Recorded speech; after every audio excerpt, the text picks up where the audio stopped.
Hello, welcome back to another video. In this one we're going to build, this is part one of probably two, maybe three for this build. I'll see you after this.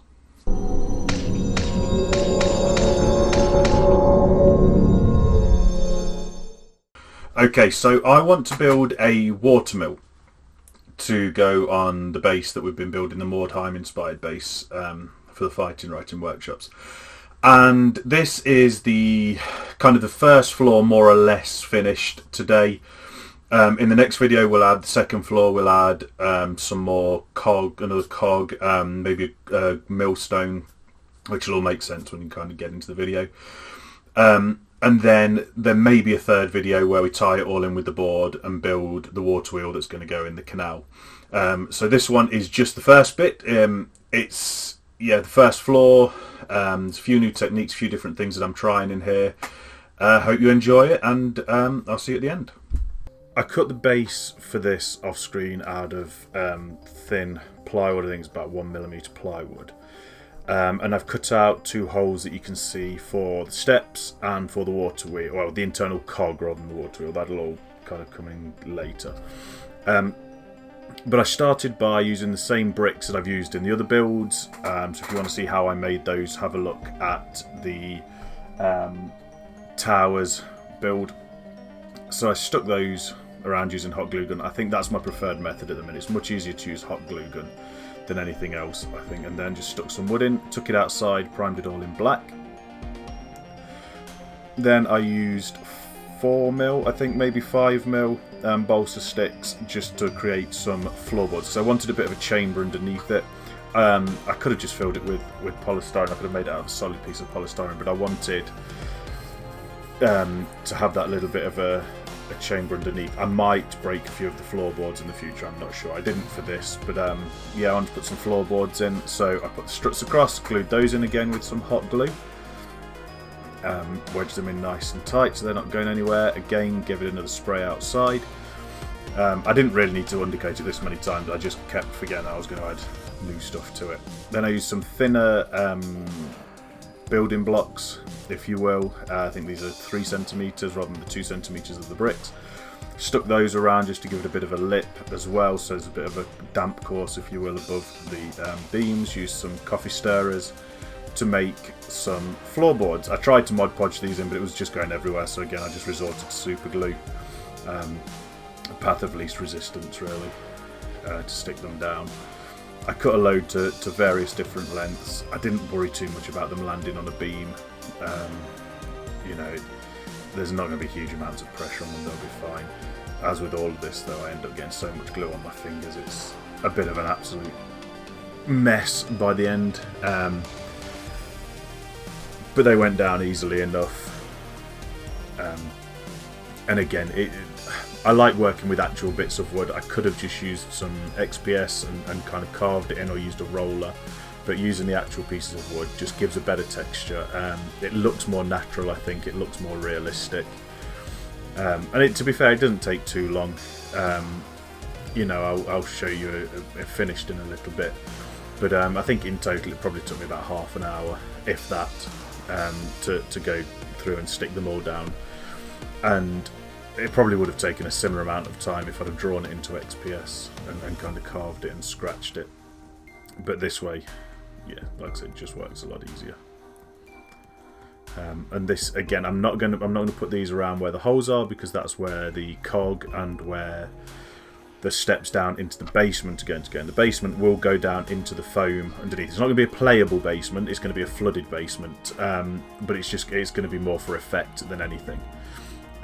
To give that idea. So this is it when it's finished. Again, by the end I'd resorted to using hot glue gun just to stick the last few bits down. I think I'd run out of super glue at this point and I couldn't be bothered to go to the shops to get any more. I just wanted to get it done. So I finished, stuck all these down, and then moved on to the walls. So the walls are just 10mm XPS, I think it may have been 6mm. So I cut those out and I textured them with the brick roller, because I wanted to have some bricks showing through, but I wanted plastered walls on top. This was a bit of an experiment to see how it worked, and I'm really pleased because it worked really well in the end. I was really pleased with how it worked out. So I got rid of the brick roller and went for kind of a more loose stone, which does look good in the end. Because again, I'm not doing the whole wall with it. You'll see when I come to plaster the wall how I kind of used it. But this was, yeah, just a bit easier. So I did that on both sides, cut out a door and built it in using, again, the same, I think it was 4mm balsa wood. Cut that out where it needed to the right length, and stuck it in. Again, trusty friend hot glue gun. Apparently I did this off camera. It's quite hard when the camera's up above to try and make sure that everything I do is on camera. I need to get a little bit more practice at that. But this was just, I wanted to try and make it as real, kind of give it a door frame look. And I thought, this is a factory, it's a mill. It would, I considered using stones for the doorway and building that, but I thought, no, I'll go for wood. It will work. And I might build a door to go into it at the end, I'll see. I haven't built that yet. For playability, I quite like open doorways. Again, children who play with these boards have a tendency to see if doors open. So if I put a door in there, I know it probably won't last very long before somebody tries to open it and breaks it off. So I tend not to put doors in the door frames unless it's just a solid piece of wall and I kind of stick it over the top, because like I say, it will just get broken so quickly. On the arena build, if you've seen that, I'll try and link that at this, I'll try and link through to that one. Within maybe 10 minutes of the first group playing with it, somebody had broken off the gates and I had to re-glue them back on because I tried to see if they could move them. And it's nothing malicious, it's curiosity, and it just doesn't hold up to it. So we'll see. I probably won't put a door in it. But gluing the walls down, it doesn't matter too much about the seams that you can see at this point, because again, everything's going to be, or nearly everything is going to be plastered, using a mix of plaster and grout in a bit to kind of give it that rendered, I want a rendered look that's chipped and broken and falling away, and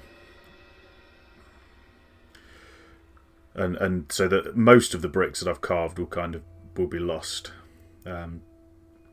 And then I just wanted to cut out some break points, really. Again, a lot of this is thinking about playability, where not necessarily the most accurate, where would a wall have broken down, but where would be handy for, where will the children want to try and get into the building, where will whoever's playing with this want access to the building, how can I make that a little bit easier. I considered going through, if I wanted to be really accurate, if this is a stone wall, I could have gone through and squared off all of the different breakpoints. It looked like the edges of bricks, but I just didn't think of it at the time. And I'm not going back to do it now. I don't think you'll really notice. So I carved a few holes in it. Just to, again, provide playability and to give it a more open thing. Because there is going to be a second floor. And so we need a big gap for hands to get in to move figures around. If there wasn't this big gap, I think what would children and players would be trying to squeeze their hands in under the second floor, even though the second floor isn't going to cover the whole area. You got to think, it's thinking about things like that makes it easier further down the line for it to stay made and not broken. So just check that the characters can get through. Again, there's no point cutting a side hole if a figure can't get through, because they will try and put a figure through, and what will happen if the hole is too small is they'll keep trying to put the figure through until the figure breaks. So just making sure that it's nice and big enough for a figure to fit through comfortably.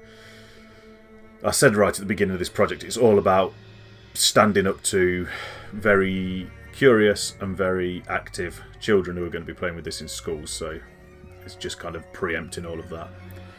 So then I wanted to plaster the walls. I used a mix of plaster of Paris and beige tile grout. I think it's bathroom tile grout. And that will set with the water as well, and it just makes it really tough. If I'd have just used plaster, I was slightly worried that it would chip, and I don't want it to chip. I want it to look chipped, but I don't want it to chip itself. So I'm hoping by mixing the tile grout in with the plaster, and then with Mod Podge and matte varnish as well, which pour in, yeah, so some matte varnish and then water. Hopefully all of that will activate together and make it extra tough. So it will look chipped because of how I apply it, but it won't actually break and crack and chip when it's played with. So mix all of that together. And then I added, now I didn't need to do this, I added some yellow alcohol inks because I wanted to make the plaster yellow, makes sense. But then I end up undercoating the whole thing and, you know, spray painting it again. So this was a completely pointless step that I really didn't need to do. But, you know, it was kind of, as an experiment, it was fun. It showed that it worked, but it didn't really go as yellow as I wanted. I kind of wanted a yellowy, creamy look, which didn't really work. It didn't really come out. This was actually the first batch that I mixed, and it ended up being too thin. So I went back and mixed it again. Off camera to get a second slightly thicker batch, and then just dab it on.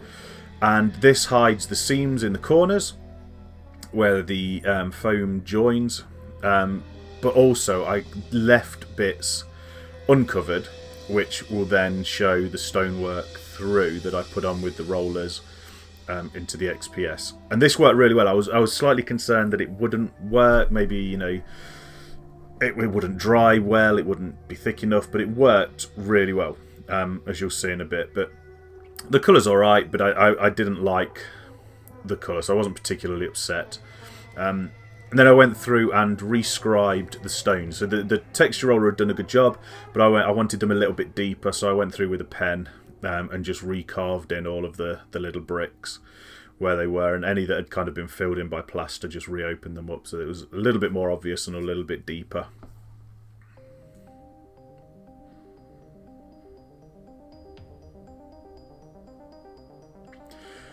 So once it had been zenithal highlighted again, so black with white over the top from an angle, I went back through with the airbrush and spray painted or airbrushed all of the walls with this kind of beigey bone colour, I suppose. I can't remember which colour it was exactly. I quite like the fact that even with the plastering you can see some of the bricks underneath the plaster, kind of where the lines are. I think that makes it look more realistic, but the bricks that are exposed where the plaster is chipped I think work really well. I'm really pleased with how they came out. So once all the plaster was airbrushed, I went back and airbrushed the bricks as well, just with a basic brown to begin with. I'm trying to paint as things actually are. So the bricks would have been orangey brown when they were first put in. So rather than trying to get them, or what colour I think they would be now, I'm trying to add it with layers to see, you know, that may seem obvious to everybody else, but thinking, right, what would they have been to start with? So spray paint them or airbrush them or paint them the colour that they would have been to begin with, which is the orangey brown, and then add other colours on the top to take them to where I kind of want them to be. And it, you know, it does work well with this one. Now this is print at home decal paper, so water transfer decal paper. So I printed those and cut them out. I designed the they're called ghost signs. So these are the signs that you'll see on the side of buildings that are faded, you know, advertising grain or, you know, various different old buildings, different old things. And they're called ghost signs, which I didn't realise, so that's quite cool. I learned something new. I printed these off, and you print them off and then you spray them with matte varnish. And then you soak them in water and they come off. And they worked really well, but there was a huge amount of curl on these ones. And I think it's because I did them too big. So I think if I did this again with one that size, I would do it in sections. So I would probably cut out the eye, cut out the banner, cut out the logo, the text, and apply them all separately. And I think that would reduce how much curl I got when I took it off of the backing paper. So I cut this out around the bricks where it would have chipped. But, you know, in general, I think it looks pretty cool. I think it applied really well. The clear worked really well. I printed some in colour. They didn't work as well. I think it was on the beige background. You just couldn't really see the colour, so I didn't use those. The rocks and the stones I painted exactly the same way as I painted the stones for the bridge build, so I'll link to the bridge build for you to have a look at that. It's very simple, just stipple on some grey, various highlights, various washes, but I did it exactly the same as I've done on all of the others.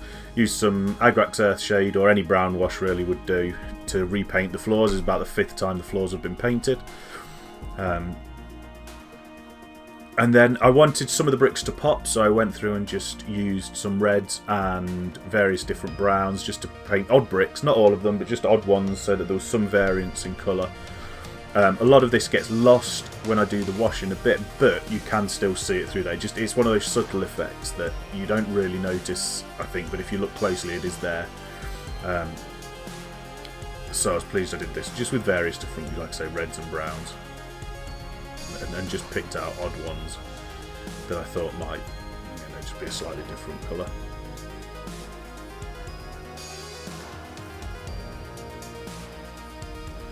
A little bit of dry brushing over everything. So I dry brushed the stones, I dry brushed the bricks, I dry brushed the plaster, just to add those kind of edge highlights to it and give it that worn, weathered look. At the minute it's still looking very clean. I will dirty the whole thing up and grime the whole thing up in a bit, which I think really ties everything together. At the minute it looks very separate. The bricks and the plaster look a little bit cartoonish, but when I apply all the washes it does bring everything together.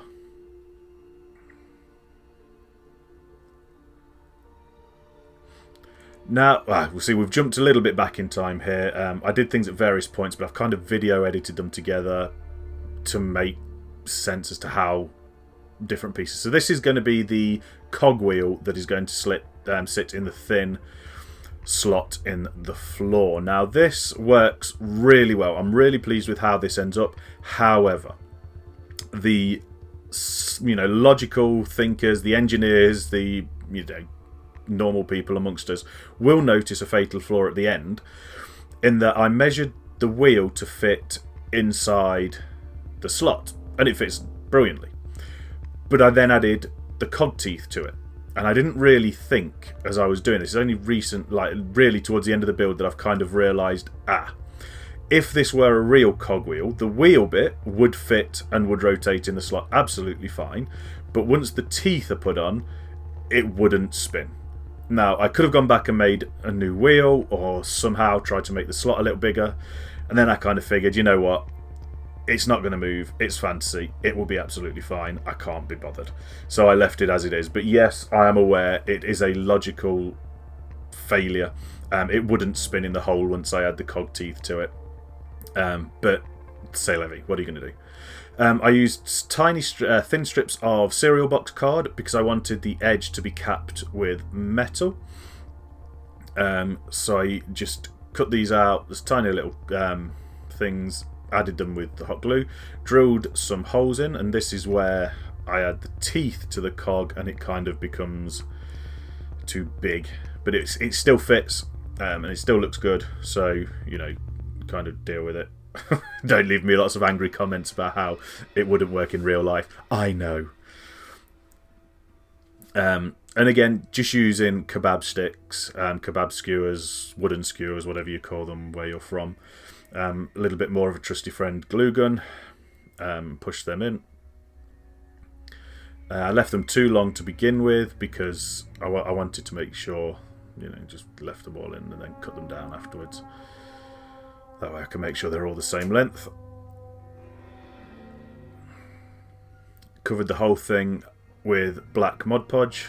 And for those who haven't seen any of my videos before, this just protects the foam. If you spray paint foam with an aerosol can, it will just melt. So painting it with Mod Podge first just stops that from happening. And then I used the contrast paint, the Wildwood Brown contrast paint to paint the wood. I've had a few comments about using contrast paints on terrain. They work really well for things like this. I wouldn't use it for huge bits of terrain because they're not cheap and you do get through quite a lot. But for painting wood, especially wildwood, I like this colour. And if you've given it a zenithal highlight, it really shows through the shadows. I like contrast paints for this kind of thing. I could just use normal acrylics and washes, but I do like the way the contrast looks. This is one of the silvers, I can't remember which one. I think it's lead belcher. Just to paint the metal around the edge. To give it that metal cap.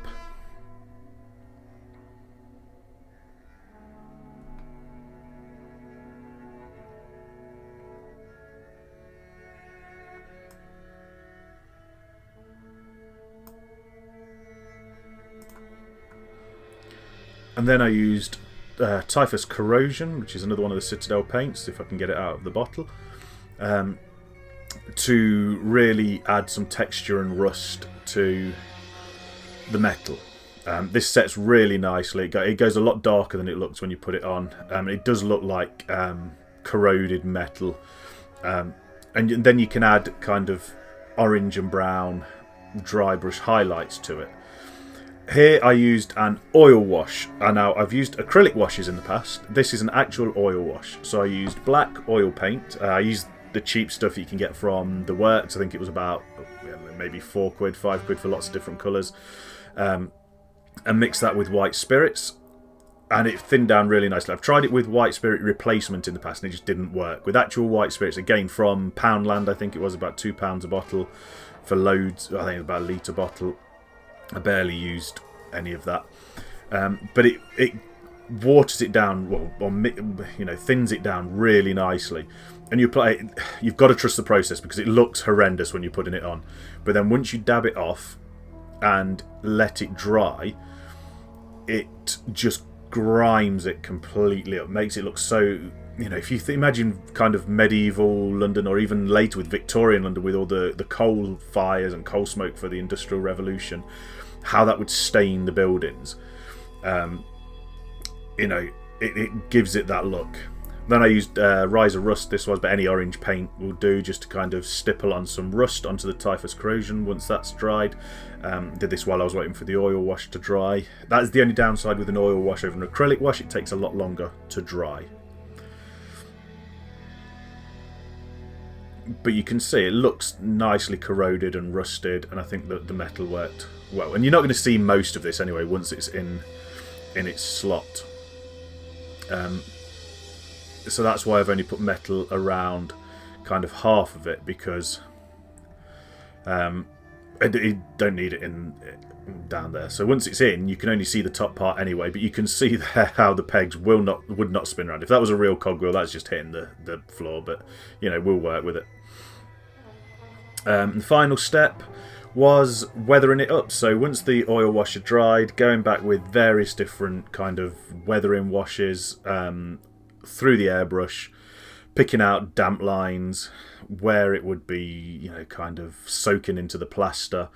I went through with various greens and blacks and just added streaks. You can see there some of the streaks I've added coming down in the black. But a lot, the black oil wash added a lot of the streaks itself, and that's the beauty of it. It does it naturally. It looks much more natural than anything you could add yourself. And I think now, if you can just see there the transfer that I put on, by the time it's had all the washes and the stains, it's really integrated with the building. You can't tell that it's a transfer at all.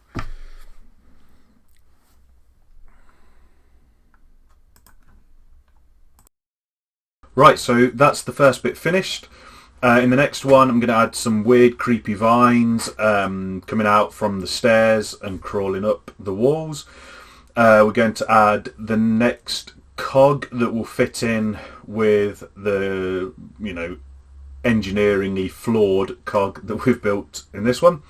There'll be a millstone hanging above it. There'll be the second floor with a bit of a balcony that will it will jut out over the streets. I might put a balcony that will hang out over the river as well, kind of a really crude, rudimentary one. We'll get the roof done, and then maybe in the next video, see how long it takes, but maybe in a third video we'll look at digging those steps down into the base, filling those with water, and building a water wheel to sit against the wall in the canal. That will kind of finish off this build. So I'll see you for the next one, probably in a couple of weeks. In the meantime, keep hobbying and hope you enjoyed it.